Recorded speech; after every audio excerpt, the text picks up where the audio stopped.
J'ai 73 ans, je suis divorcé, 3 fois marié, 3 fois divorcé. J'ai 5 enfants, je suis issu d'une famille petite bourgeoise chrétienne avec des parents adorables, qui sont tous morts bien sûr, et j'ai fait partie d'une fratrie de 5 enfants. Dès l'âge de 12 ans, j'avais une prise de conscience politique étonnante, c'est rétrospectivement que je m'aperçois. J'étais animiste, j'avais apostasié le catholicisme, et j'ai toujours été hindou, je crois n'avoir jamais porté un coup de poing à personne. Alors je suis peut-être une mauviette, mais je le suis puisqu'on me l'a dit, puisque je n'ai pas fait l'armée. J'ai été convoqué par erreur pour le conseil de révision à 18 ans, alors que je commençais médecine. Ça m'a foutu en l'air presque ma première année. J'ai passé 8 jours à l'hôpital militaire. On m'a demandé quelle arme me plairait. J'ai dit j'ai aucune arme, moi je ne veux pas faire l'armée. Ça s'est mal passé. 10 jours d'hôpital et j'ai réussi à être exempté. Donc j'ai trouvé que c'était une bonne magouille pour ne pas avoir à faire de service militaire et porter des armes. Et puis je suis donc depuis cette époque animiste, écologiste, permaculteur. Je suis pour la bienveillance, la philosophie de la joie. Je suis anti-militariste bien sûr, et je suis pour la paix, etc., y compris la paix des ménages. C'est pour ça que j'ai écrit un bouquin, La guerre des sectes, on rappelle. Alors après, j'ai fait mon métier et j'écrivais déjà quand j'étais jeune des poèmes, des tas de choses comme ça, en alexandrin, bref. J'ai arrêté d'écrire pendant 40 ans pour exercer ma profession. J'ai recommencé à écrire des essais de santé bien-être, puisque j'étais dans la santé, qui sont tous d'ailleurs en lecture libre sur mon site. Et puis j'ai écrit Vieillir du mythe à la réalité, qui a été édité chez l'Harmattan. Et après, je me suis dit, je vais continuer, puisque j'avais premier bouquin aussitôt édité par l'Harmattan, je me suis dit, je dois être un véritable écrivain. Bon, dans toute modestie. Et puis je me suis mis à écrire autre chose, théâtre, et puis surtout des essais, des polars, et des polars en argot, certains en argot, et puis des essais. Et puis j'ai toujours considéré, voilà, mon rapport à l'écriture, c'est que moi je suis un bavard déjà. Je trouve qu'il faut s'exprimer, je trouve que la littérature doit toujours... On a tous des idées en soi, il faut les exprimer, et moi je voulais faire valoir mon point de vue, mon enthousiasme devant la nature, mon émerveillement, mon goût pour la bienveillance. Je suis pour une société bienveillante, pour l'amour, pour la paix, pour toutes ces valeurs qui me semblaient très galvaudées, et j'étais surtout, sur le plan politique, un écologiste quasiment intégriste, contre toute... J'ai été quand même au Parti Socialiste à une époque, j'étais rocardien, Rocard, je fréquentais Rocard.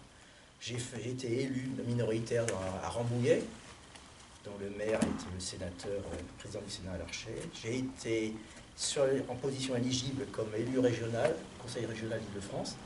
Et c'est à ce moment-là que j'ai eu le déclic, je me suis dit, j'ai été élu et j'ai démissionné avant même de prendre le poste. Je suis sorti de la liste puisque j'ai préféré divorcer, j'ai eu une affaire conjugale compliquée. Et je ne voulais pas mettre en péril la liste et puis je ne me voyais pas consacrer ma vie dans la politique politicienne. Voilà. Donc ça a complètement changé mon point de vue et mon rapport au monde. Et je me suis mis à écrire. J'ai écrit beaucoup de choses, 20-22 livres à peu près. Je ne suis pas un écrivain très célèbre, même pas du tout. Mais voilà, j'ai pu au moins m'éclater et raconter mon point de vue, ce que je pense du monde, et de la façon dont il marche sur la tête. Alors, j'ai fait le choix d'être très éclectique, c'est-à-dire d'avoir plusieurs types d'écriture, de viser plusieurs clientèles, puisque je fais du polar, du sanitaire, je fais des récits, je fais des romans jeunesse. Je veux viser plusieurs lectorats pour parler de ma façon de voir le monde et de ce que je souhaiterais pour le monde. J'utilise beaucoup l'humour. Il n'y a pas un livre qui soit sans humour, puisque l'humour me permet généralement de faire passer beaucoup de choses qui sont peut-être désagréables. Tout le monde lit l'humour et finalement ça permet de faire pénétrer dans la société des idées qui seraient assez difficiles à expliquer avec un langage trop technique. Alors, j'ai publié le dernier, en mars, ça s'appelle « Le diable portait un uniforme ». En fait, j'ai été toujours un enfant protégé. Mes parents ne se sont jamais opposés à mes options, tant religieuses que politiques et philosophiques, qui étaient complètement opposées aux leurs. Donc je les remercie pour ce qu'ils m'ont donné et ce qu'ils m'ont permis de faire. Et j'ai été protégé, je ne pensais pas que je serais atteint un jour par un drame absolu. C'est celui de ma fille aînée qui, pendant 12 ans, a été dans les griffes d'un pervers narcissique. Donc maltraitée sur le plan psychologique, enfermée, enfermement, clic-clac, battue, violée quasiment tous les jours, humiliée, et les 2 petites filles également. Et une fille qui, parce qu'elle avait honte de sa position, ne nous en a informé qu'avec 10 ans de recul. Donc on n'a pas su ce qui se passait. Jusqu'au jour où elle m'a appelé et j'ai découvert l'ampleur du dégât. Elle avait déjà porté plainte en 2005 à Senlis, affaire classée sans suite par le procureur, pour viol avéré. Elle avait même une belle-sœur qui était gendarme qui avait dit « Mais il te viole, mon beau-frère te viole. » Non, mon frère te viole. Et elle a porté plainte ensuite, elle a reporté plainte à Istres, quelques années après, puis à Orange. Et puis ils ont été mutés. Elle s'est retrouvée en Nouvelle-Calédonie avec son mari et sa famille.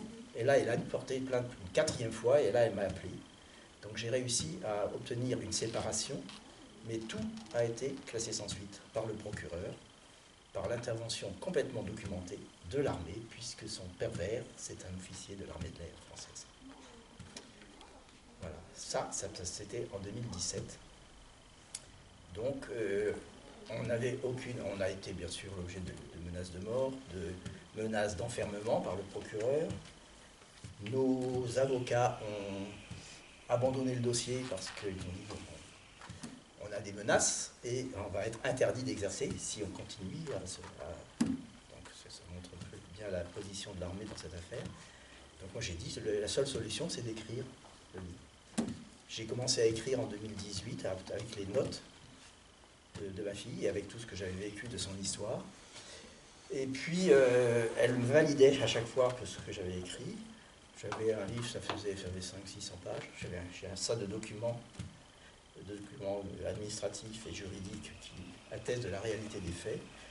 J'ai laissé tomber au bout de 2-3 ans parce que ma fille en avait marre, elle était complètement détruite par cette affaire, elle ne voulait plus en entendre parler.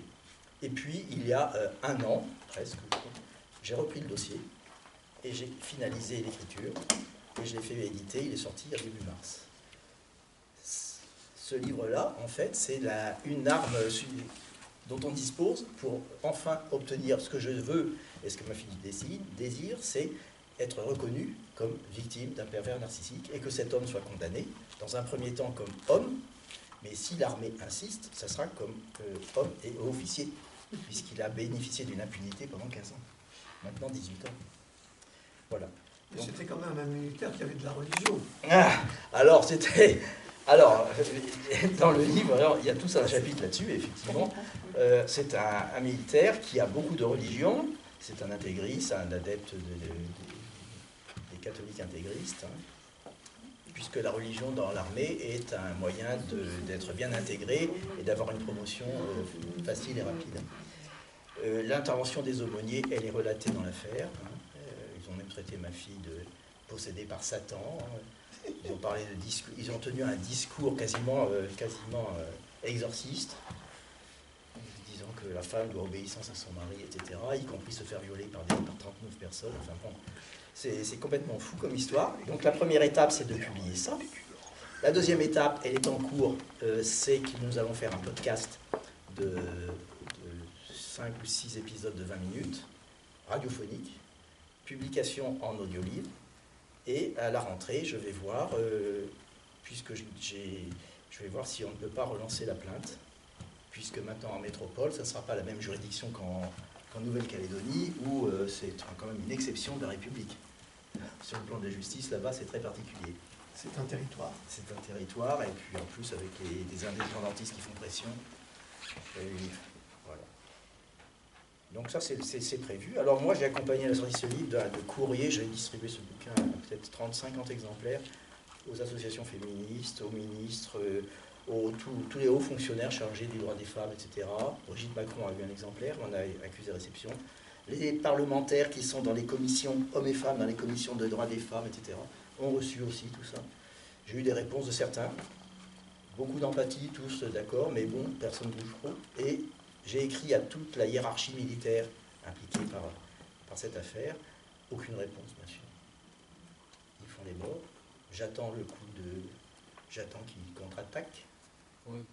T'as pas eu de... Par rapport à l'édition du livre, t'as pas eu de demande avant qu'il soit publié pour qu'il y ait des corrections de passage ou des attaques en diffamation, t'as rien eu de tout ça? Rien. Ouais, donc, Alors j'ai modifié les noms, j'ai modifié tous les noms, mais sur mon site, petit à petit, je dévoile les noms. Parce que quand, si je passe si je reviens sur le plan de la justice et d'une plainte en septembre ou octobre prochain, les noms seront officiels. Et je vais publier les lettres que j'ai envoyées à un tel, disant voilà, il m'a répondu, il m'a pas répondu, il faut les morts, etc. J'ai envie de foutre le bordel, quoi. Je ne sais pas ce qui va en sortir. Donc ça, c'est parce que je pense que c'est nécessaire pour l'honneur de ma fille, qu'elle soit, et puis qu'elle puisse récupérer un peu de sous, parce que ça a été très loin, il a refusé, ça a été de la maltraitance, devant témoins, bien sûr, tout est documenté. Ça a été de la violence, ça a été le refus de verser les allocations familiales, blocage par l'armée du transfert du dossier d'allocation familiale pour la mère qui avait la garde des gosses, tout allait chez les militaires. Ça a été le refus de payer les pensions alimentaires. Il a fallu que le procureur de Nouméa change et que ce soit un nouveau procureur qui ne connaissait rien à l'affaire pour qu'on menace le militaire de non-assistance d'abandon de famille pour qu'il verse enfin des pensions qui sont quasiment ridicules, c'est un pourboire. Donc je n'ai pas envie de laisser passer ça. Donc voilà, j'ai écrit ce livre. Alors donc, moi, ça m'a donc, je l'ai écrit, mais je suis très partagé parce que j'ai jamais été confronté. Moi, je suis un théoricien, j'écris, c'est facile quand on n'est pas concerné. Je suis complètement dans le bain, là. J'en ai les larmes aux yeux rien qu'à tenir le livre. Et ça a été pendant 5 ans une des grosses épreuves que de l'écrire. J'ai fait lire ce livre-là à haute voix par ma compagne. Donc j'ai écouté la lecture de mon livre et elle a lu tout. Et j'ai découvert mon livre comme si je ne l'avais pas écrit. Et c'est une expérience extraordinaire d'entendre quelqu'un lire votre livre. Ce qui m'a donné l'idée, justement, de faire un podcast, alors qui ne sera pas la lecture du livre, ça va être scénarisé. Hein. Ça sera différent parce qu'il faut tenir... Mais donc j'ai vécu cette expérience extraordinaire d'entendre lire son livre, son histoire, et puis j'ai pleuré à chaque fois. Voilà pour ce livre. Alors moi, maintenant, ma position, c'est que... Ça renforce. Il y a beaucoup de colère, il y a beaucoup d'humour maintenant, de l'ironie. Ma fille, je raconte l'histoire, mais c'est elle qui se raconte. Avec beaucoup d'ironie, parce que ça ne sert à rien de pleurer, de pleurnicher, de se lamenter, et c'est passé. Maintenant, il faut régler le problème sur le plan juridique, et puis il faut se reconstruire. Ce qu'elle n'a pas commencé à faire, elle est détruite.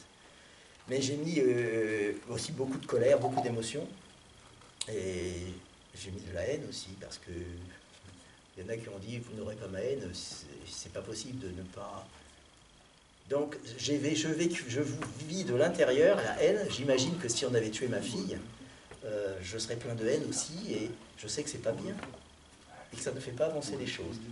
Donc moi, l'écriture, là, c'est une sorte de thérapie, parce que je me suis obligé à modérer les choses, à être fidèle à ma fille, dans sa lecture des événements qu'elle a vécus. Et maintenant, je me découvre violent, mais comme j'ai toujours été, en fait, je suis violent par les mots, pas physiquement. Je me suis dit que j'aurais lui couper les couilles et je réglerais le problème à la sicilienne, je lui mettrais des testicules dans la bouche pour dire voilà, hein, tu vas mourir par là où tu as péché, mais c'est pas bien, je le ferai pas. Mais par moments, je pense que dans l'homme, il y a des pulsions parfois, devant l'horreur, il y a des pulsions qu'on a peine à maîtriser.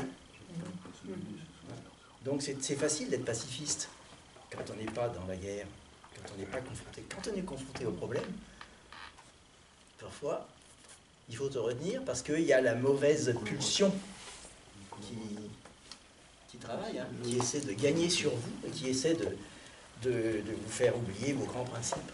Voilà. Donc c'est ça que je retire aujourd'hui de la lecture, à vous entendre, parce que je reste sur le même discours que vous, la même position. Et je me dis parfois, il faut quand même se faire violence pour ne pas céder à la pulsion agressive, etc. Et je préfère ne pas je préfère ne pas être à Gaza, palestinien à Gaza, parce que qu'est-ce que je ferais? C'est insupportable de savoir. Bon, ma fille n'a pas été tuée, mais elle a été violée, elle a été battue, elle a eu 15 ans, épouvantable. Les gosses, ils ont été tirés par les cheveux. Ils ont privé de nourriture, privé de chaleur, privé de bouche froide, etc. Même quand ils étaient gamins qui pleuraient, le père, il les battait, il les enfermait. Il séparait de la mère. Enfin, c'est incroyable. Quand on sait ça... Voilà, je voulais vous le dire, ça, parce que c'est... Vous êtes les premiers à qui je le dis, mais franchement, ça travaille les tripes. Donc, je me devais de l'écrire, puisque je l'ai vécu, je le ressens, je me dis, de l'avoir écrit, ça m'a libéré. Alors, qu'est-ce que j'ai écrit d'autre? Eh ben, dans le même... oui, je pense que la littérature doit permettre de transmettre nos valeurs, parce que actuellement, on assiste à une modification du monde, avec une captation du langage, une réduction du langage, une modification des mots, on les triture, on le voit, Trump, etc., il réduit même, il ferme les crédits de la culture, il interdit certains mots, Poutine fait la même chose, c'est pas la guerre en Ukraine, c'est une opération militaire spéciale, non, c'est une guerre, c'est pas une opération militaire, hein, etc. Nous, on a bien des opérations extérieures, OPEX, c'est vraiment la guerre, quand on va en Côte d'Ivoire pour sauver Total, on tue des gens, c'est une OPEX, il faut dire, c'est la guerre, on va tuer. Donc il y a une manipulation des mots, même le mot anarchie, même le mot écolo, c'est écoterrorisme maintenant. Bon. Anarchie, c'est le chaos. Non. Moi je dis non. L'anarchie, c'est l'absence de pouvoir. Et c'est l'ordre sans le pouvoir. Donc vous voyez, il y a une captation, une confiscation du langage, une réduction du langage, comme le faisait Hitler à la montée des nazistes. Il avait modifié, il avait un langage nazi. Comme a fait Franco, moins, comme a fait Mussolini, beaucoup, comme le font les différents dictateurs actuellement dans le monde, comme le fait Poutine, etc. On modifie Mao Tse-tung, hein, et puis bien sûr Staline. Donc, on est en train d'assister à une modification du langage, oui, bien sûr, et il faut... Staline, il effaçait même les visages sur les photos. Toujours est-il que tous ces gens-là qui exercent le pouvoir de façon excessive, ça ne va pas du tout. Et nous, il nous reste encore un espace de liberté, c'est la littérature. Donc je pense qu'il faut en profiter tant qu'il est encore temps. Donc j'ai écrit, et je vise aussi la jeunesse, puisque j'ai écrit une saga pour animalière, pour les ados de 9 à 99 ans, qui raconte, qui fait le contre-pied à la littérature anglo-saxonne, américaine. Je fais référence à la guerre des clans, par exemple, pour les jeunes. Donc c'est une saga avec des rats qui montre qu'une société qui est bourrée d'allusions, qui vend l'anarchie, qui vend la société bienveillante, la bienveillance envers les autres, l'écologie. Et là, c'est donc une des directions que je prends dans mon écriture en ce moment, c'est d'écrire pour les jeunes, pour les ados. Et puis, qu'est-ce que je fais d'autre? Et puis, alors j'ai écrit, voilà, j'aime bien, c'est mon essai sur la guerre des sexes n'aura pas lieu, que j'ai mis 4 à 5 ans à écrire. C'est un essai qui est un gros pavé de 2 tomes.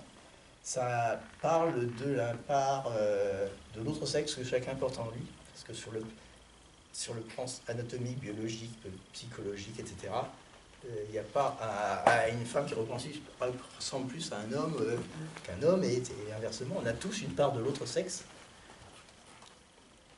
indépendamment du sexe génital que l'on a.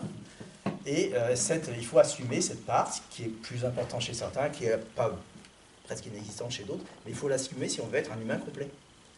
Et je dis que justement, ça nous permet, si on l'assume, d'être un humain complet. Et souvent, cette part de l'autre sexe est souvent la meilleure. Ce qui rend un homme adorable, c'est sa part féminine. Ce qui rend une femme adorable, c'est aussi la part masculine qu'elle a. Et il faut jouer avec tout ça. Donc je mets à bas en fait la théorie du genre. Hein. Il n'y en a pas un genre, il faut dépasser cette notion. Et il ne peut donc pas y avoir de guerre du sexe, puisque ça serait faire la guerre à une partie de soi. Voilà, donc j'ai inventé le mot de sexitude. Et dans ce bouquin, je parle de la femme comme elle est vue par les religions, différentes religions. Donc c'est assez croustillant, parce qu'on s'aperçoit que la part qui a été réservée à la femme est assez odieuse. La femme dans l'histoire, on s'aperçoit qu'il y a eu des civilisations où la femme était adulée, où elle était matriarcale. Nous, on a choisi depuis quelques millénaires le patriarcat, ce qui fait qu'on s'est privé de plus de la moitié de l'intelligence de l'humanité, encore maintenant. Et puis je parle également donc tout ça avec beaucoup d'humour, je parle de ma conception, même, petit spermatozoïde qui arrive dans l'ovocyte, etc. Pour montrer avec beaucoup d'humour que tous ces discours sur la virilité, le virilisme, le masculinisme, etc., voire même le féminisme, quand il devient outrancier, c'est ridicule, ça. Je comprends qu'il y a un retour du balancier, que les femmes revendiquent leur place, parce qu'on leur a confisqué leur place pendant trop longtemps. Mais bon, c'est pas une raison pour bousculer les bons hommes à la plonge. Ceci étant, ils peuvent aussi aller à la plonge. Ils s'en sont privés longtemps, donc voilà. Donc c'est un bouquin, c'est un essai qui est féministe. Voilà. Ceci étant, voilà. Donc j'ai écrit ça et il est sorti avant celui-là. Et ça m'a certainement aidé à écrire celui-là aussi. Voilà. Qu'est-ce que j'écris d'autre? Ah bah oui. Puis maintenant, actuellement, je suis en train d'écrire, de poursuivre. Faire le 2e tome et le 3e tome d'essais d'écologie. J'ai écrit la vulgarisation de l'écologie, puisque l'écologie est compliquée à comprendre par des tas de gens. Puis les bouquins d'écologie, souvent c'est un peu aride, c'est pas drôle. Alors autant le faire. Alors, j'ai pas l'aura et puis l'habilité de Aurélien Barraud, qui fait ça de façon admirable, mais moi je suis d'une autre façon. Donc je suis en train d'écrire l'écologie des biens communs. Je pense que les biens communs, c'est un bien commun donc, qui appartient à tout le monde, puisqu'il n'appartient à personne, et que personne, y compris en particulier les manias ou les gouvernements ou les nations, n'ont le droit de confisquer les biens communs pour leur usage personnel. Voilà, puis donc voilà ma direction. Et j'ai monté je suis en train de monter une petite maison d'édition pour éditer. Alors ici, j'ai vu plein d'idées pour éditer justement des choses qui ne sont pas éditées par les grands éditeurs. Et moi, je suis très sensible, parce que je pense comme Aurélien Barraud que la philosophie et la poésie sauvent dans le monde. Donc, et dans mon cercle breton, on est 340 écrivains dans l'association des écrivains bretons, il y a beaucoup de poètes qui écrivent de façon admirable. Donc j'ai envie de les éditer, peut-être sous forme d'un journal comme Marsat, etc. Et puis je veux éditer également des livres qu'on ne trouve pas chez Calman Lévy, chez De Noël, enfin des écrivains qui écrivent très très bien, dont on n'entend jamais parler. Et alors si je publie prochainement, ça va me permettre de financer mes podcasts, mais si je publie des poèmes, ce sera des poèmes à thème, des recueils, qui seront sur l'écologie, l'écologie verte, mais sur l'écologie sociale aussi, et puis qui seront sur la paix, parce que je pense que je tiens beaucoup à l'émerveillement devant le monde, je tiens beaucoup à la bienveillance, à la paix, à l'amour, et je pense que ça n'est pas assez visible, ça n'a pas sa place actuellement dans la littérature tout venant. Dans les librairies et sur les inventaires de libraires des grandes surfaces, on ne voit pas beaucoup de bouquins qui évoquent ces sujets-là, qui sont pourtant à la base de la vie. Enfin, donc si je peux apporter ma petite pierre, ça. Voilà. Alors j'avais un petit bien immobilier là que je suis en train de vendre, et là je vais consacrer cet argent pour faire la promotion de ça. Voilà. Parce que c'est ma vie. Je voulais vous dire que je suis fermier, apiculteur, éleveur de moutons, d'oies, de poules, conservateur du patrimoine breton. J'ai des moutons bruissants, j'ai des poules bretonnes, j'ai des mirabelles et tout ça c'est breton, d'origine bretonne. Donc je fais le conservateur du patrimoine animalier et végétal breton sur mon petit terrain. Et ça remplit une vie, je veux dire que... Voilà, mais alors ici, je suis très content parce que j'ai... Moi, je suis pour le pacifisme, mais je ne suis pas au point où vous en êtes de militer pour le pacifisme, de quoi que je milite indirectement par mes écrits. Voilà.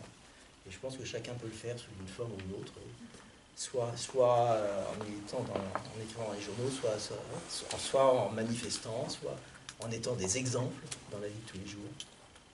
Je pense qu'il faut de tout. Et moi, je vous invite, si jamais vous allez en Bretagne, vous pouvez passer chez moi. Vous serez hébergé, puis vous verrez. Je fais mon pain, mon fromage, mon eau, je fais mes légumes, je fais tout ça. Donc, végétarien, bien sûr. Voilà, si vous avez des questions, si on peut discuter sur le... Merci, tu as posé les choses en ce début d'après-midi chaleureux, dans tous les sens du terme. Et oui, j'ai essayé de trouver la formule. Au départ, je voulais te dire que tu étais un écrivain militant, mais tu es un agri écrivain militant. Et...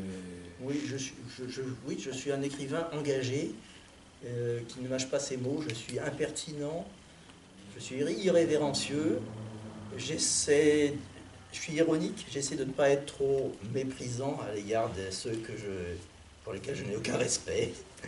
Et je ne suis surtout pas hypocrite dans les mots. C'est-à-dire que on ne me fera pas dire respectueuse salutation à un député ou à un politique ou à un truc comme ça. Je parle, je ne fais pas que des amis quoi, quand je parle. Je crois, voilà, je suis un écrivain violent, par les mots. Oh. Je ne veux pas être dans l'hypocrisie sociale où l'on utilise des mots pour... Quand quelqu'un est con, je dis vous êtes un con. Je ne dis pas vous n'avez pas tout à fait raison. Non, je leur dis vous avez complètement tort. Voilà. Et je le suis d'autant plus qu'on me demande d'être révérencieux. Donc voilà. Et on ne me changera pas. Ton rapport dans cette histoire que tu racontes, qui n'est pas une histoire, donc c'est la réalité, mais ce que tu racontes avec ta fille, tout ce qui est arrivé avec ta fille, est-ce que ça changeait ton regard sur l'armée? Est-ce que tu avais pas des illusions, mais au départ de cette relation, est-ce que tu t'es dit, est-ce qu'à un moment tu avais senti le coup venir ou pas quoi? Absolument pas. Je ne pensais pas qu'ils allaient jusqu'à défendre un violeur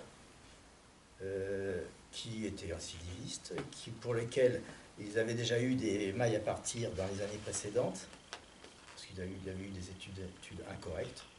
Donc je ne pensais vraiment pas qu'ils allaient... Je pensais qu'ils allaient lui... En fait, ce que j'avais demandé, je lui ai dit, mais ce mec-là, vous le rapatriez, allez, la métropole, et là-bas, on lui fait son affaire, avec un tribunal, etc. Et ils avaient les moyens de le faire, et l'armée ne devait pas s'impliquer. Là, elle s'est impliquée, elle s'est compromise. Ils défendent leur honneur, soi-disant. Ils ont jeté à la poubelle l'honneur de l'armée, là. Si l'armée a de l'honneur. Disons qu'ils ont... J'avais jamais pensé qu'ils iraient jusque-là. Et là, maintenant, il n'y a pas de doute. C'est une grande famille au terme de mafia. J'ai une question à te poser. Très intéressant, tout ce qu'on a entendu, là, vraiment surprenant à plus d'un titre. Et justement, comme tu t'es engagé en défendant ta fille contre une institution qui n'est pas n'importe laquelle, l'armée, qui défend donc ce type-là, as-tu, d'une façon ou d'une autre, reçu des menaces? Non, de lui, il a dit, devant témoins, etc., il a dit, de toute façon, qu'il me tuerait, il tuerait mes fils, qui avaient pris aussi un peu ma défense, il nous tuerait tous, mais c'est un fou cinglé, c'est un mec, c'est un cinglé. Je ne suis pas sûr qu'il le fasse. De toute façon, il ne le ferait pas, il le ferait faire. J'ai jamais vu m'affronter seul à seul. Il s'est toujours fait accompagner, soit d'un colonel, soit de 3-4 troufions. Donc, non. Mais je m'attends au pire. Je attends les coups bas, bien évidemment, qui seront peut-être incapables de donner. Peut-être que là, je vais avoir une bonne surprise, et que durant l'été ou en septembre, ils vont me faire une réponse disant moi, ce que j'attends, c'est qu'ils se démettent de ce bonhomme, en disant voilà, vous êtes en train de nous compromettre, on a fait une erreur en vous soutenant là-bas, maintenant vous dégagez, vous prenez le large, on vous met en congé, je ne sais pas quoi, que je puisse faire valoir mon dossier en justice. Et est-ce qu'il t'a été simple, facile de faire éditer ce bouquin? Oui. Ouais. J'ai pas eu une... oui. J'avais un éditeur qui m'éditait pour le reste. Ouais, ils ont lu ça, ils ont dit « Oh, c'est poignant, c'est très bien écrit, etc. » Et puis ils ont dit « Bon, pas de problème, aucun. » Il n'y a pas eu une virgule de changé. Si, les corrections pour les mastiques, toutes les petites imperfections grammaticales, et encore pratiquement rien, et ça, aucun. Et ils me suivent. Maintenant, c'est parti. De toute façon, ils sont protégés par le fait que j'ai mis, quand même, j'ai garanti un peu l'anonymat. Les noms sont un peu changés. Et comme tu avais dit, tu l'as distribué à 30-40 personnes, des membres d'associations féministes et autres. Tu as eu des retours d'une forme sous une autre? J'ai eu retour Brigitte Macron, qui m'a dit qu'elle était très émue. Elle ne pouvait pas faire grand-chose parce qu'elle ne peut pas intervenir sur une institution, etc. Il y a une séparation des pouvoirs. Et elle a dit qu'elle transmettait le livre et un courrier à Gérald Darmanin, ministre de la Justice. J'ai eu les réponses des la présidente de l'Assemblée nationale, oui, très empathique, d'une sénatrice présidente du comité qui s'occupe de la défense des droits de l'homme et des femmes, y compris idem pour le Parlement. J'ai eu 2-3 réponses de députés, etc., et sénatrices, oui. J'ai pas de réponse des ministres. Non, j'ai pas eu énormément de réponses. Déjà eu, hein, c'est déjà j'en ai eu.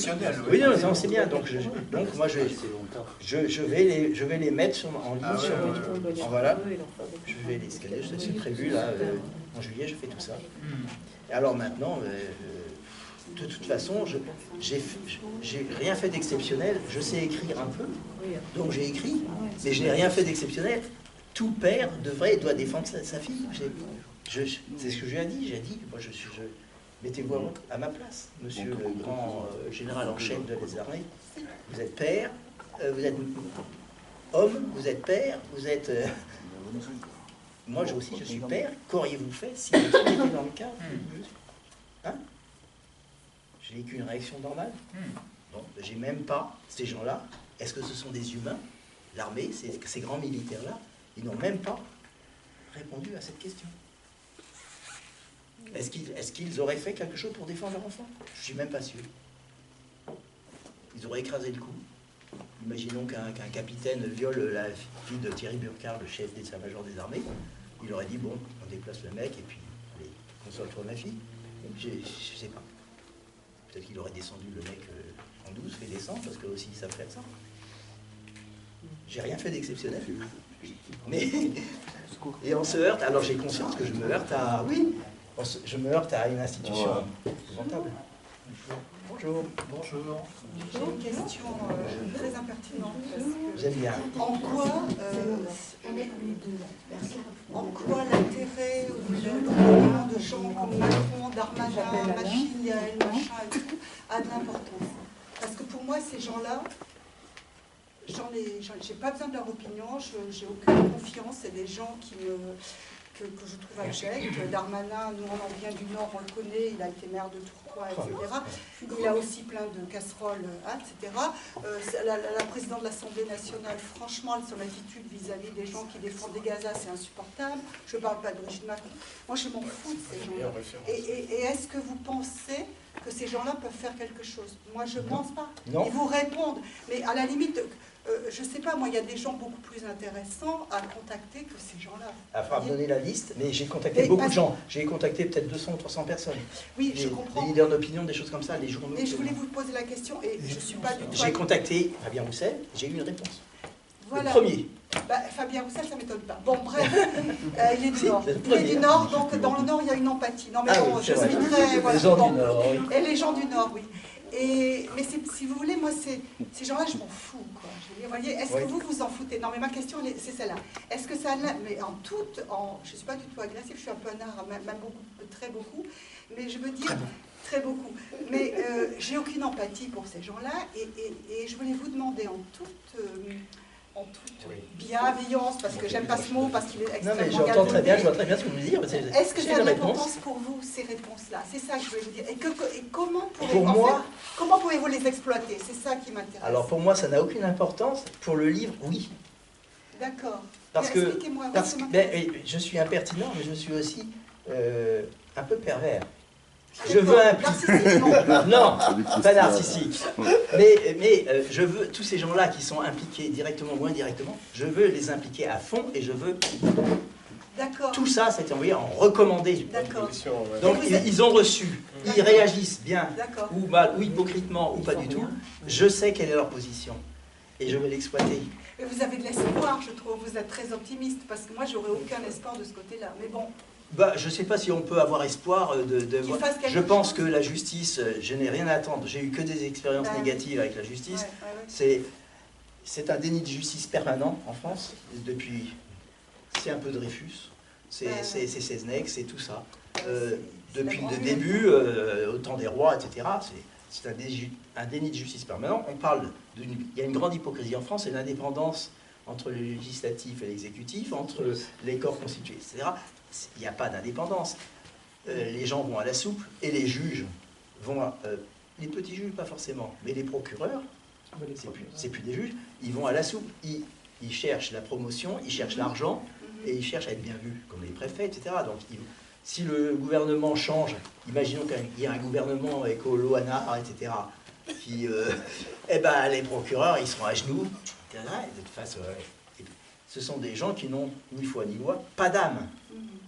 Mais il fallait que je les compromette, qu'ils sachent que ça existe. Oui, non, mais je comprends. Je voulais les impliquer, c'est tout. Je comprends. Ma question, c'était juste, est-ce que vous avez de l'espoir? Est-ce que vous croyez qu'il va se passer quelque chose? Voilà, c'est ça, avec ces gens-là. Je me suis préparé à tout, y compris. Qu'il se passe quelque chose. Y Vous êtes compris très à ce que optimiste. papa. Ah non, non, ça c'est pas optimiste. Ah bah si, non, c'est... non. Ça, mais si, ça peut arriver. Non. Mais si. Faut tout envisager. Faut tout envisager. Donc, bien sûr. Ouais, c'est vrai que c'est des, oui. des saloperies. Ils ont déjà contribué à tuer une femme Oui, je sais. complètement, parce que moi je appelle ça à l'échelle d'une personne un crime contre Non, l'humanité. mais on est bien d'accord. C'est un crime contre l'humanité que enfermer, maltraiter, violer une femme pendant des années. Je suis désolé. Non, mais tout à Parce qu'elle a perdu son humanité. Donc voilà. Donc ces gens-là, ils sont prêts à tout. Je n'ai aucun respect ni aucune empathie pour des gens comme ça. Pour l'homme en lui-même, peut-être qu'on peut avoir de l'empathie s'il lui arrive un malheur à côté. J'étais médecin, j'étais empathique avec tout le monde. C'est-à-dire qu'on pourrait en parler de ça, parce que je me suis demandé ce que j'aurais fait si j'avais été médecin sur le front, par exemple, ou sur le front, ou au moment avec des nazis ou des Allemands en face, ou maintenant je ne sais quoi. Je ne sais pas encore, je n'ai pas de réponse, je préfère pas me poser la question. Parce qu'il y a des limites sans doute à l'empathie quand même, parfois. Donc voilà, donc ça veut dire que le pacifisme, c'est pas une question simple. C'est facile de dire, mettre son truc, je suis pacifiste. C'est pas simple. C'est pas simple parce que quand on est comme... Là, j'étais confronté à l'horreur. Bon, c'est loin d'être l'horreur de Gaza, ou des choses là, bien sûr, pour relativiser. Mais c'est quand même, à l'échelon d'une famille, c'est quand même un drame.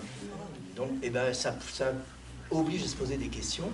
Il y a des grands mots merveilleux, la bienveillance, l'empathie, le pacifisme, la non-violence, etc.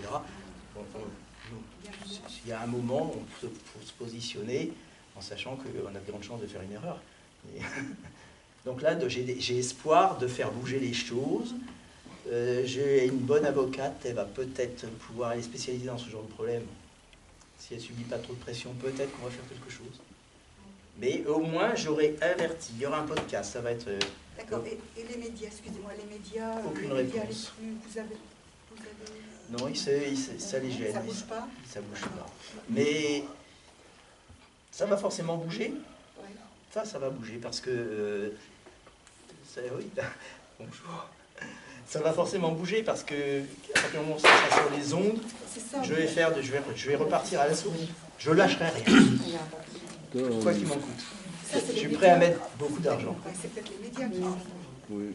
Oui, mais Mediapart n'a pas bougé, etc. Ils attendent peut-être qu'il y ait justement une plainte officielle, et à ce moment-là, peut-être que ça va partir. Hein, je vais utiliser balance ton port, MeToo et tout ça.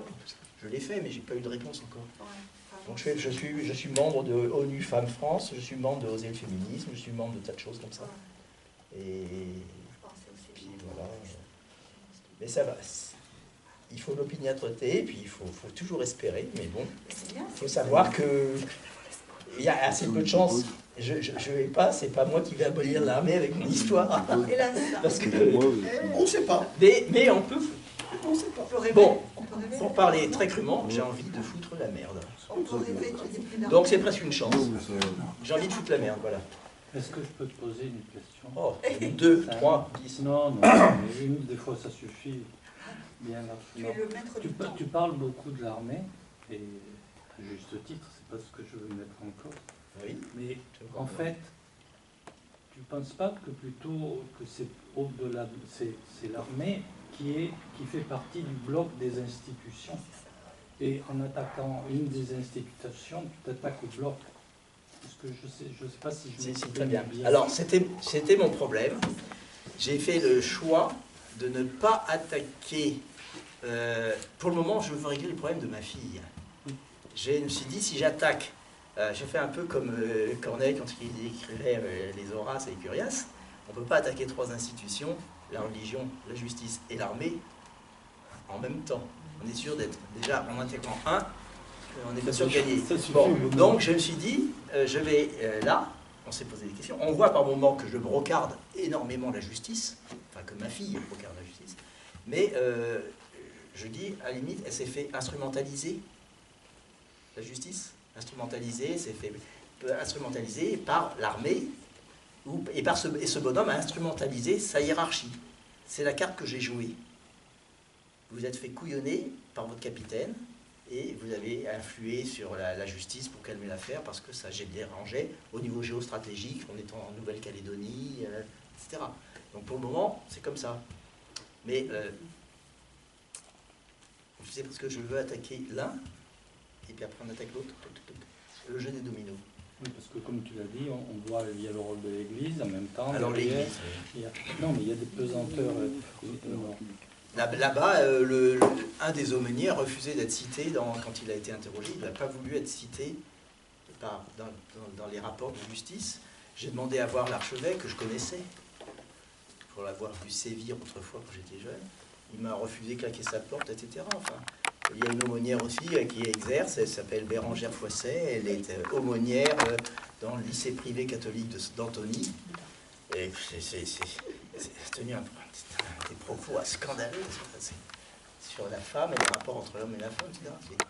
Ça a effondré ma fille, ça. Donc on ne peut pas attaquer tout le monde d'un coup. Non, c'est pas ça. Mais une fois, si jamais j'obtenais la condamnation du mec, dans les mois qui viennent, enfin d'ici 1 an ou 2, après je vais me déchaîner. C'était ça ma question. Je vais me déchaîner. C'est en fait, j'avais pas ce but-là dans la vie. Malheureusement, les faits font que ça devient un but de ma vie. Ah, c'était dégueulasse, mais j'utilise un peu la chose pour régler mes comptes. Et parce que je crois que ça vaut le coup pour toutes les femmes. J'ai écrit ça pour l'honneur de ma fille, mais également pour l'honneur et pour l'amour des femmes. Parce que je trouve ça inadmissible. Bon. Je parle trop. Non, c'était... Non, c'est gentil parce que d'en parler, parce qu'au moins j'ai pu me lâcher là. Et dire que je me pose beaucoup de questions. Et que c'est le problème du pacifisme et de la non-violence. C'est facile quand on est loin. Et quand on est plongé dedans, pour sortir à la surface, on appuie parfois sur des têtes pour sortir de l'eau et respirer sans goût. Hein, et on enfonce les têtes, et ben oui. Tout à l'heure, tu as dit un espace de liberté, la littérature. Ça peut être aussi un espace de domination, etc. D'accord ? Je ne sais pas s'il y a un espace de liberté, un espace de ceci, de cela. Et moi, ça me fait penser ton histoire à l'expérience de Milgram.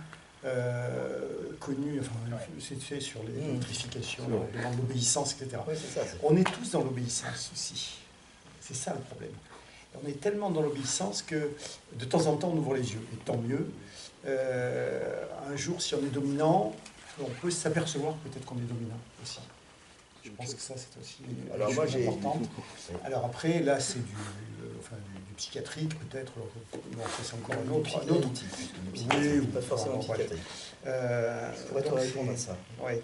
Mais donc après, c'est l'histoire de la mise en situation qui m'intéressait, le mot situation. Est-ce que, en fait, l'histoire de Milgram, en fait, il nous explique en gros que, en fait, on est tous en situation, mais souvent, comment dire, on ne comprend pas la situation, et ce livre, comme d'autres choses, peuvent permettre d'ouvrir les yeux à d'autres personnes, enfin, voilà, et à éviter d'être en situation.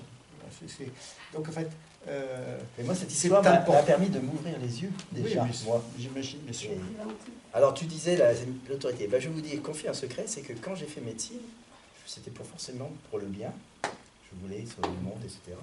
Et à un moment, j'ai été saisi par le vertige du pouvoir du médecin. Pouvoir de vie et de mort. Et j'ai été confronté plusieurs fois à ça donne une impression de puissance absolument effrayante. Impression effrayante de pouvoir effrayant. Et j'ai très vite corrigé là-bas. Et après, c'est pour ça que je me suis mis à dire, je suis devenu un médecin qui ne voulait absolument pas, je faisais partie des nouveaux médecins de post-68, voilà, qui ne voulaient pas du pouvoir, y compris du pouvoir médical. Et j'étais universitaire en plus. Et donc c'est pour ça que j'ai écrit des bouquins de vulgarisation. Et je n'ai jamais voulu exercer mon pouvoir médical. Voilà. J'ai fait beaucoup d'enseignement médical. Donc je suis un enseignant en fait. Mais pas un éducateur. Je ne veux pas éduquer, je veux enseigner, c'est-à-dire transmettre. Et les gens font ce qu'ils veulent de la transmission que tu leur donnes. Donc il ne faut absolument pas... Qu'est-ce qu'il y a Voilà. Non, je dis des bêtises, c'est rien. Sinon, il n'y a jamais de Oui. bêtises. Tout- Donc voilà, et pour 1000 grammes, oui, c'est ça. On est tous dans la solution. Oui, mais Ouais, mais on peut aussi choisir respect, moi, pour les ces chaînes, on peut choisir Moi, je si on respecte, peut. Mais bon. je respecte l'auteur. Moi, je ne supporte C'est ce qu'il pas y a peut-être de nouveau actuellement dans notre Oui. monde contemporain. Bruno. C'est justement ça, c'est qu'en fait on a bien conscience collectivement de pouvoir choisir aussi. Sauf qu'il y a un flux Dans le récit, d'informations. mais dans le récit, enfin, il y a un nouveau récit qui se... Voilà. Eh ben, je veux y participer, moi. Voilà, c'est ça. Je veux y participer. Oui, tu veux nous essayer. Bon, je vous propose 3 minutes de pause et on te remercie. C'était super. Et sans transition, je garde la main parce que sinon je vais me la faire reprendre. Oui. On se prend 3 minutes pour boire parce qu'il faut boire de l'eau. Il prend soin de ses petits vieux. Et après, on donne la parole à Jean-Paul Gavi. Voilà, et on va essayer de respecter le temps, quoi. Voilà. Allez, 3 minutes.